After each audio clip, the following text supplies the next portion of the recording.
નમસ્કાર દર્શક મિત્રો, હું છું આપની સાથે યશ ગુપ્તા. આપ જોઈ રહ્યા છો પ્રભુ.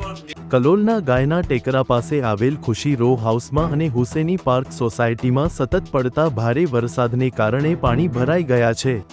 વોર્ડ નંબર 1ના આ વિસ્તારોમાં પાણીની એ રીતે ભરાવા લાગી છે કે ઘરમાં પાણી ઘૂસી જવાની શક્યતા ઊભી થઈ છે.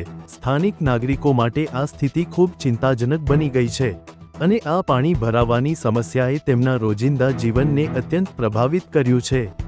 નગરપાલિકાની ટીમને આ પાણી નિકાલ કરવા અને સ્થિતિને નિયંત્રિત કરવા માટે તાત્કાલિક પગલાં લેવાની જરૂર છે. અસહ્ય પાણી ભરાવા અને ઘરોમાં પાણી ઘૂસી જવાની આશંકાને કારણે સ્થાનિક લોકોએ તકેદારીના પગલાં લેવાની જરૂર છે. કેમેરામેન ઇરશાદ મેમણ, પ્રકોપ ન્યૂઝ, કલોલ.